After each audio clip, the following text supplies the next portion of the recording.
میرے دوستو، انقلاب ایران ایک حادثے یا واقعے کا نام نہیں ہے، بلکہ ایک فطرتی عمل کا نام ہے جس کے ٹھوس قوانین اور بنیادیں ہوتی ہیں۔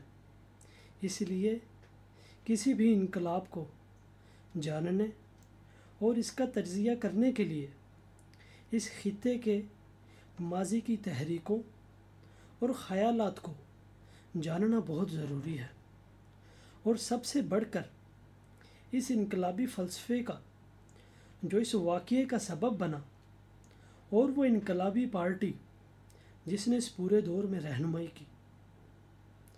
میرے دوستو، ایران ایک ایسی سرزمین کا نام ہے جس کی زبان فارسی ہے اور جس کا ادب ہزاروں سالوں سے خود کو منواتا رہا ہے۔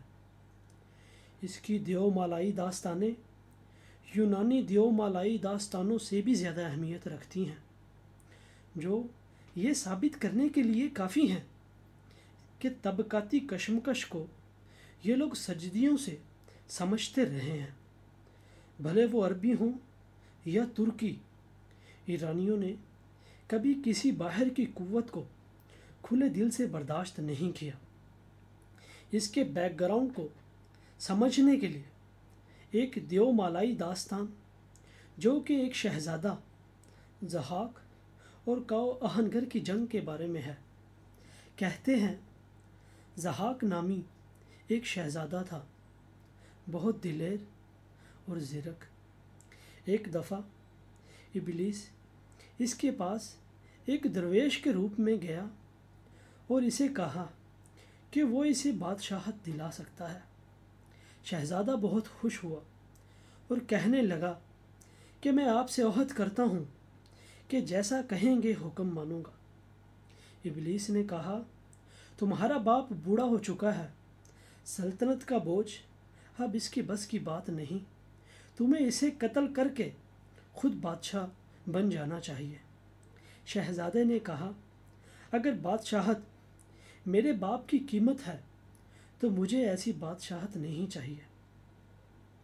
لیکن ابلیس نے کہا کہ آپ وعدہ کر چکے ہو کہ ہر بات کو مانو گے۔ چاروں ناچار شہزادے نے اپنے باپ کو قتل کر دیا اور خود بادشاہ بن گیا۔ درویش نے شہزادے کے دونوں کندھوں کا بوسہ لیا اور چلا گیا۔ اس کے ساتھ ہی شہزادے کے دونوں کندھوں پر دو بڑے اژدہے نمودار ہوئے۔ درباری انہیں ختم کرنے کے لیے آگے بڑھے، لیکن کچھ بھی کام نہ آیا۔ تب ابلیس ایک طبیب کے روپ میں نمودار ہوا اور کہا کہ اگر ان اژدہوں کو بادشاہ سلامت دو انسانوں کے دماغ روز کھلا دیا کریں تو یہ اژدہے آپ کو کچھ نہیں کہیں گے، بلکہ آپ کی حفاظت کریں گے۔ پھر کیا ہوا؟ ہر روز دو انسان لائے جاتے اور ان کے دماغ اژدہوں کی بھینٹ چڑھ جاتے۔ کرتے کرتے یہ کام کاؤ آہنگر کے گھر بھی پہنچ گیا۔ ایک دن اس کے دونوں بیٹے بھی اٹھا لیے گئے۔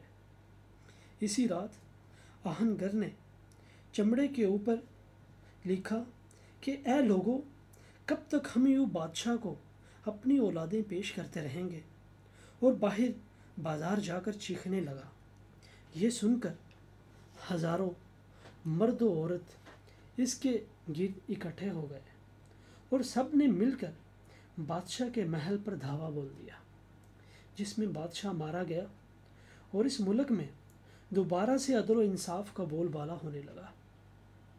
میرے دوستو، یہ قصہ کہنے کو تو ایک افسانہ ہے اور کاؤ آہنگر ایک افسانوی کردار، لیکن یہ کردار ایرانی معاشرے میں ہمیشہ کسی نہ کسی صورت میں موجود رہا ہے، اور ایسا کردار کسی بھی ادب میں سوائے ایرانی ادب کے نظر نہیں آتا، جس میں تمام لوگ مل کر بدی کے محور کے خلاف لڑتے ہیں۔ قاجاری دور وہ دور تھا جب فرانس میں جمہوری انقلاب برپا ہو رہا تھا، لیکن ایرانی معاشرہ ہنوز جمود کا شکار تھا۔ ظاہر شاہ سپہدار کے دور میں ظلم و استبداد اپنے عروج پر تھا اور اس نے جدید دور کو سمجھنا اپنے لیے گناہ قرار دے دیا تھا۔ رضا شاہ سپہدار کے بعد اس کے بیٹے رضا شاہ پہلوی کے پاس جب حکومت آئی تو اس نے ایران کو ماڈرنائز کیا، لیکن سیاست اور اقتصادیات پر ہنوز بولنا جرم تھا، حتیٰ کہ بچوں کی چھوٹی کہانیاں جو کہ سبق آموز ہوں لکھنا بھی منع تھا۔ ایسے باقاعدہ ادارے موجود تھے جو کہ سنسرشپ کے لیے کام کرتے تھے، لیکن کہتے ہیں کہ ہر چیز کی ضد اس کے اندر ہی ہوتی ہے، اس لیے اس معاشرے میں ہنوز ایسے آہنگر موجود تھے جو ظلم کو سخت ناپسند کرتے تھے اور انسان کی آزادی کے خواہاں تھے۔ یہ بیداری کیسے پیدا ہوئی، اس کے بارے میں ہم بات کریں گے ہماری اگلی ویڈیوز میں۔ Thank you.